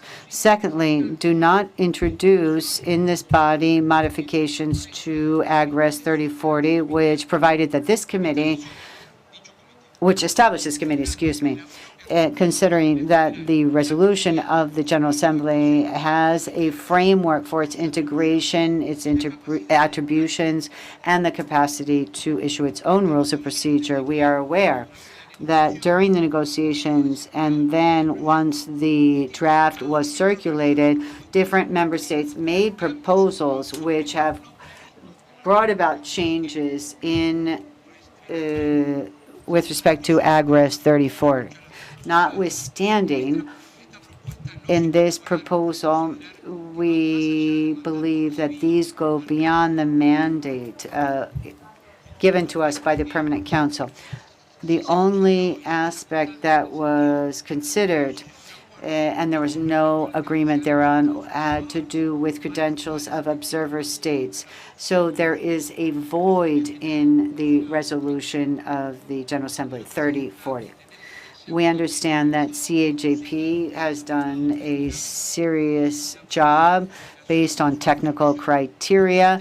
We believe that this solution is in keeping with the rules of procedure of the organization. And if we approve this, the next General Assembly can actually install the next credential committee. Thank you. Gracias, señor embajador. Thank you very much, Ambassador, and thank you very much for doing that within the framework of the CAJP, and also thank you very much for all of the support received from the Department of International Law in implementation of that mandate here. They are here at the head table, the head of legal affairs, and I would like to open the forum because we have, as you already said so well, we have a resolution from the GA from last year, Resolution 3040, and we also have new observations presented by the delegations. And so I would like to open the floor in case any delegations would like to share their positions with regard to this. Thank you very much. United States, please. Thank you, Chair. The United States thanks Ambassador Lanza as chair of the Committee on Juridical and Political Affairs for his work guiding consideration of this draft resolution. The United States appreciates the effort to operationalize the Credentials Committee established by the General Assembly in Resolution 3040. We recognize the work undertaken in the CAJP and the time that delegations have devoted to this issue over several months. Our objective is straightforward: to ensure that the Credentials Committee is installed and operated through a clear, equitable, and legally sound framework. To this end, the United States believes the final text must preserve the authority of member states and the relevant political organs of the organization to consider and determine questions related to credentials and representation. For that reason, we have proposed edits to clarify that the Credentials Committee's reports and recommendations are advisory and do not prejudge the authority of the General Assembly or the Permanent Council to make determinations on credentials. We also believe the composition of the committee should reflect our organization's practical working structure and ensure balanced participation. Our proposed 6-member structure would include representation from the United States, Canada, CARICOM, SICA, to include the Dominican Republic, South America plus Mexico, and the chair of the Permanent Council. This approach reflects how the organization often coordinates informally and would provide a practical, balanced framework for the committee's work. We also believe the General Assembly, as a supreme organ of the organization and the body competent to determine the structure and functions of its organs, has the authority to clarify, modify, or supersede prior decisions where needed to ensure effective and legally sound implementation. Finally, we continue to believe that the text should avoid unnecessary ambiguity regarding permanent observers. We support addressing this issue in a way that avoids creating separate or unclear procedures that could complicate the accreditation process generally. The United States remains ready to work constructively with the chair and other delegations to reach a clear and workable text for consideration by the General Assembly. For this reason, we propose the referral of this text to the Assembly's General Committee for continued discussion. Thank you, Chair. Muchas gracias. Thank you very much to the American delegation. Do any other delegations wish to use the floor with regard to this topic? Brazil, please go ahead. Obrigado, Presidente. Thank you, Chair. I would just like to express our deep concern with the precedent that is being set before our eyes. That is this negotiation process that is taking place in the committees where we are following established rules and mandates, and then they are reopened later on here at the Permanent Council. First of all, this is our concern. Second of all, if there is any sort of divergence, still it's not because of the mandates straight from the GA. This is something that's been away from a while, and I would recommend that the Permanent Council, through an intermediary or a facilitator, the chair perhaps, pursuant to the rules of procedure, make an effort to ensure that we have an informal meeting among any interested party at the level of the Permanent Council so that we can clarify some of the items that were mentioned by the American delegation and which, from our perspective, are unfounded because the resolution itself from the GA mentioned very clearly what the role of the Credentials Committee was, and it has a very completely advisory role. There is nothing it does that isn't advisory in nature. Secondly, we don't agree in any way, shape, or form with the idea of formalizing in any text this resolution that the regional groups that are used for this purpose, some with coordination, some with joint activities, that there should be any sort of division between bodies, because the composition of these regional groups is totally voluntary. First of all, Mexico in the past was not a member and of the group of 10, and now it is. And so we're not changing geography here. We are suggesting that we change we're not changing that our neighborhoods. Brazil isn't going to be part of North America, of course, but we use this geography in order to ensure we have a balance and representation, and also to have a monitoring group for the Declaration of Indigenous Rights, for example. This was the criteria used. If the criteria prevail and we formalize this informality of the regional groups, which often has very different positions in Brazil with regard to this item, we will leave the group of 10. And this is not a permanent situation. The United States or Canada might also do the same. This is unacceptable from the perspective of legal equality between states within this organization. And if that takes place, then we will have to submit that for a vote because this goes back to the charter. We cannot accept it. Thank you very much. Señor embajador, tomamos. Ambassador, we take due note of your reflections and concerns, and we give the floor to the delegation of Antigua and Barbuda. Thank you, Chair. Just to say that Antigua and Barbuda supports the intervention made by Brazil in that we keep this matter in abeyance until we can have, at the very least, an informal meeting. Thank you. ¿Alguien más desea? Does anyone else wish to speak Mexico, please? I give you the floor. Thank you very much, Chair. Independently of the various decisions we have when it comes to geography and history, we also have economic divisions. And we also, however, have equality among states. And this may lead to a simplification that might marginalize any state that doesn't have the same conditions as others in this country. And so we support what Brazil stated, and we would like to see a very detailed analysis of this matter. Thank you very much. Señor embajador. Thank you very much, Ambassador, for your reflection and observations. I don't know if anyone else, I don't want to interpret this because, of course, from the chair, I'm simply taking down what you would like to do as a recommendation.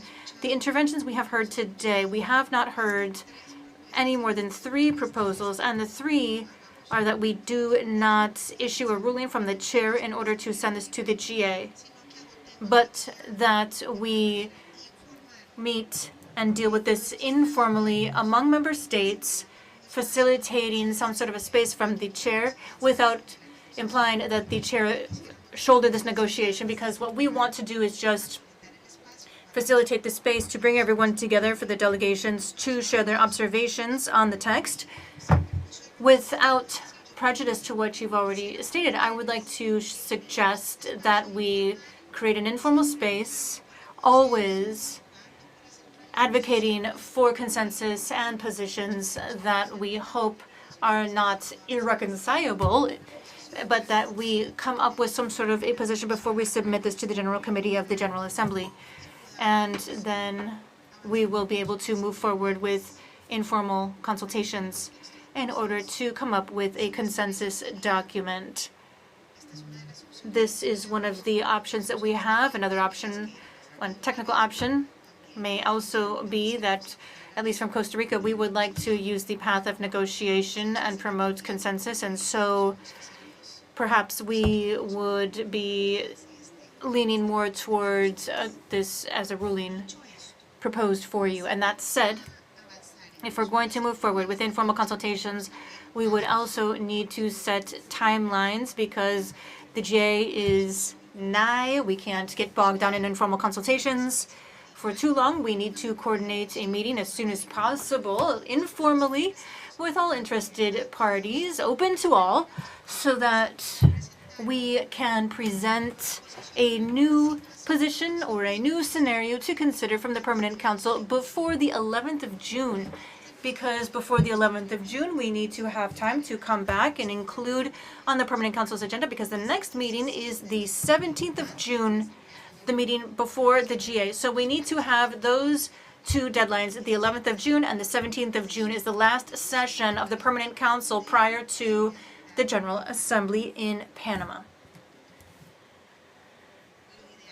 Ideally, we reach an agreement, and at that time, we can send whatever we have for consideration by the General Committee at the General Assembly. If no one has any objection or any additional observations or interventions, we can agree on that with those who are here. The majority? Thank you very much.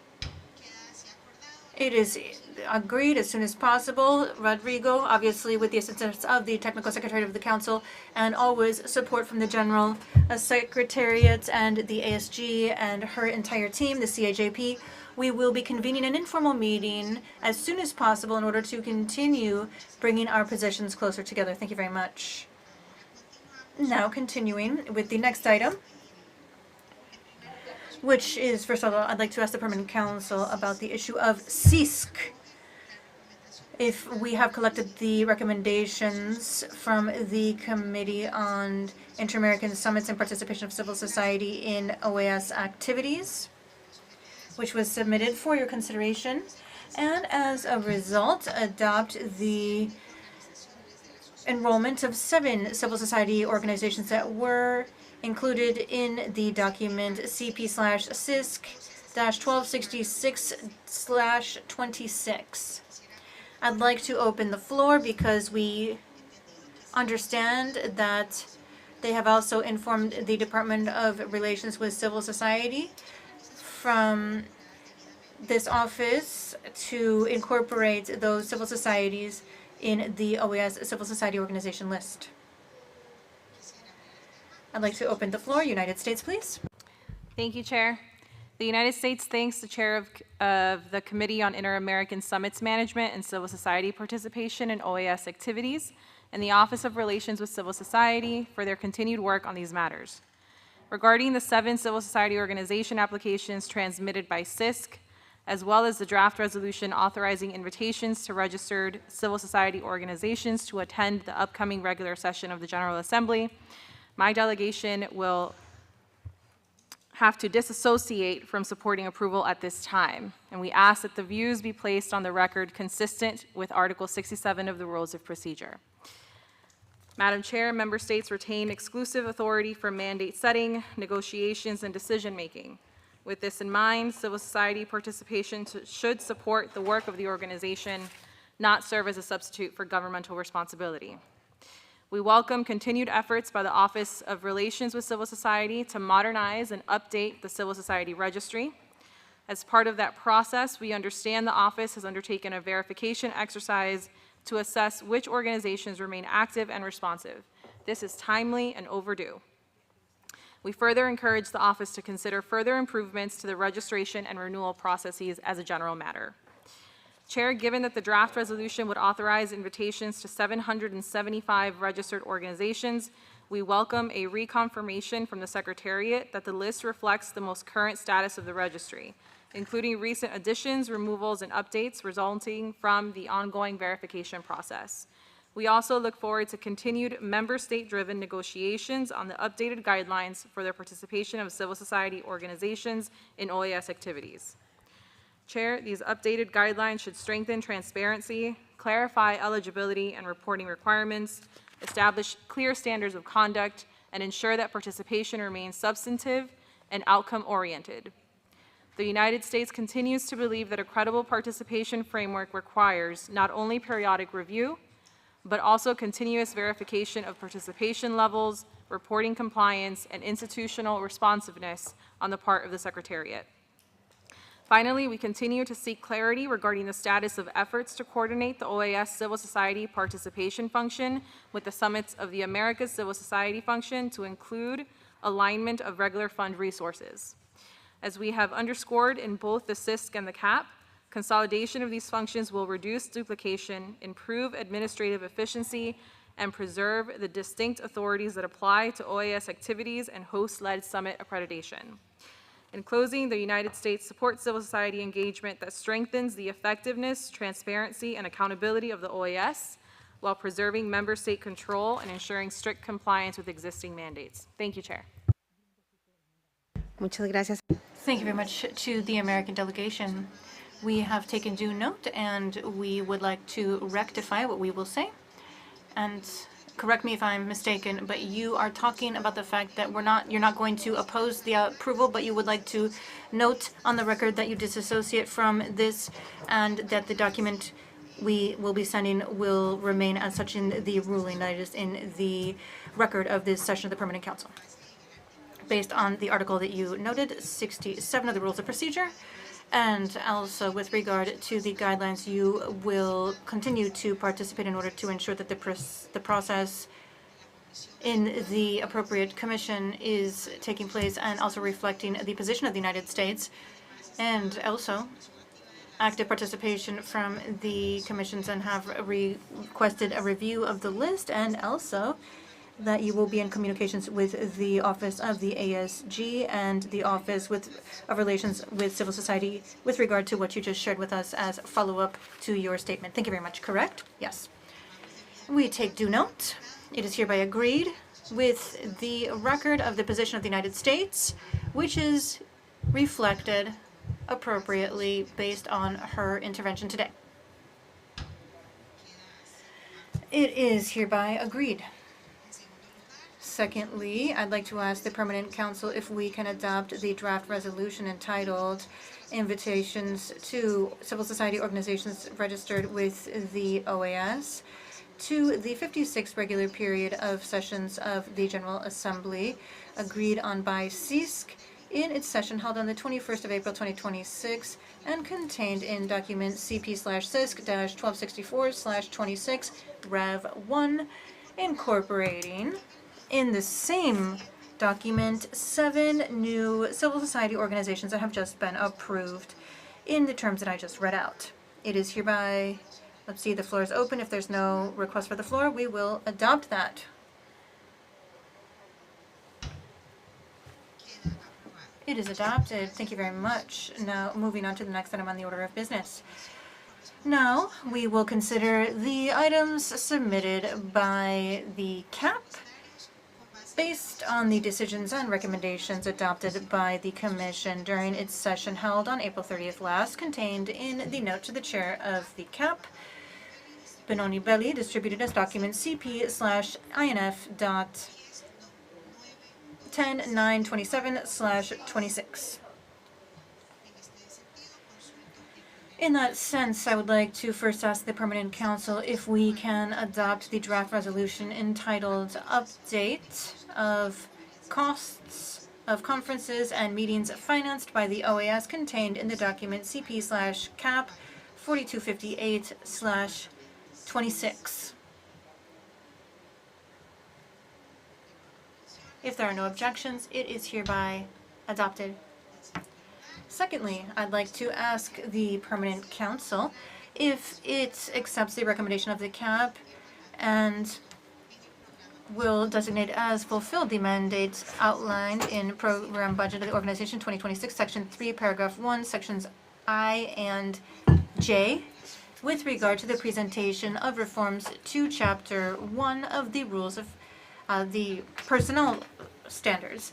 And I'd like to note that pursuant to the information submitted by the CAP, the new personnel standards will be adopted through an executive order from the Secretary General, who will be determining the date of its publication.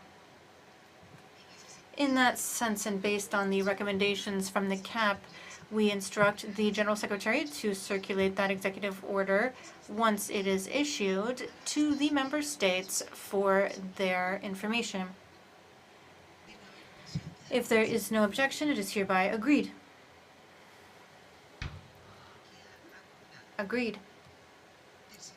Third, and with regard to the agreement from the CAP during its session held on April 30th, we informed the Permanent Council that this Commission, having considered the report on the use of resources from the Treasury Fund and its current situation, contained in document CP/CAP-4253/26, has been informed of the status of the fund and informed this council of such. And in that sense, we would like to make an urgent call to any member states that have not yet made the payment of their quotas nor presented the General Secretariat with a payment plan to please get your situation in order as soon as possible in order to avoid more impact on the financial sustainability of the fund.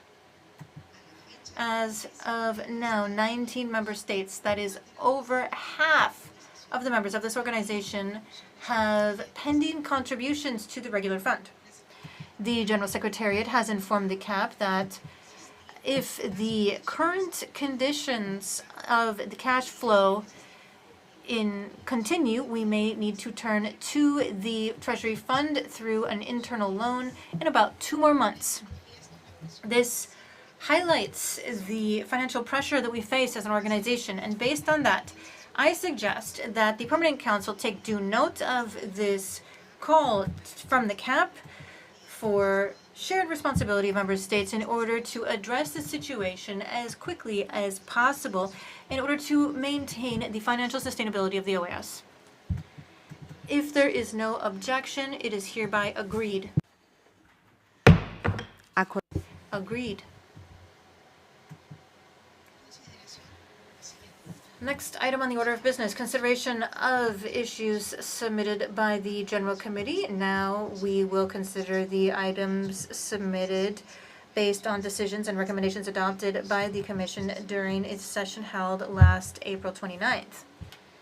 In that sense, I'd like to first of all ask the Permanent Council if we can agree on the texts of the draft resolutions entitled Modifications to the Statutes and Rules of Procedure of the Inter-American Committee on Telecoms, contained in document CP/CG-2146/26, and the resolution Priority Role of the Inter-American Commission on Telecoms in the Development of Telecoms and ICTs, contained in document CP/CG-2147/26, and submit them for consideration by the General Assembly for its 56th regular period of sessions.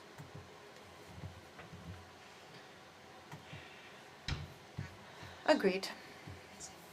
Secondly, I'd like to ask the Permanent Council if we can accept the recommendation from the Chair of the General Committee and also this Chair of the Permanent Council, contained in document CP/CG-2148/26, and based on the provisions of Articles 13 and 24 of our Rules of Procedure, in agreeing to create a working group open to participation from all delegations in charge of examining the strategic plan of the OAS for 2026 to 2030.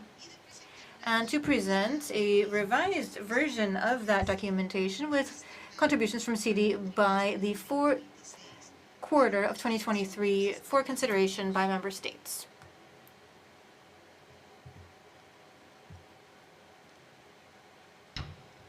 Agreed. I cordially invite all the delegations to initiate consultations informally as necessary in order to identify who may shoulder the chairmanship, to whom may we grant or bestow this great responsibility of chairing the working group, as I know there are many people who are interested in doing so, many delegations. Please work with your sub-regional groups in order to ensure that as soon as possible we are able to formalize this coordination of the working group and proceed with the chair's election, and then without further ado proceed to its exercise and corresponding work. Thank you very much for this active participation in creating that group. Thank you very much. Next item, which is the minutes from the Permanent Council. Here, I'd like to ask if we can proceed with adoption of the minutes from the Permanent Council distributed as follows to all membership. That is 2455 from the regular period of sessions held on October 2nd, 2023. Minutes 2584 from the regular session on March 18th, 2026. 2585 from the special session held on March 25th, 2026. 2587 from the regular session on April 8th, 2026. And 2589 from the joint session held on April 22nd, 2026.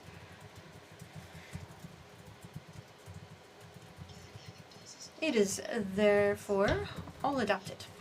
And applause for the ASG and her team, who took on that huge task of getting all of these minutes adopted as soon as possible and distributing them to all of our delegations and populations because they are very important, and this accessibility and transparency are so important. Thank you very much.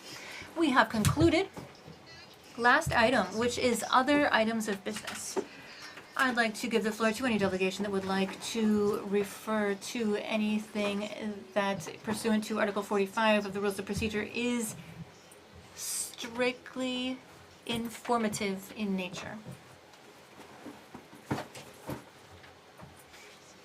I would like to congratulate you because now we finished 3 minutes before 5 p.m. Thank you so much to everyone. We have concluded this session. Thank you for your participation. Se levanta la sesión. This session is now closed. Thank you.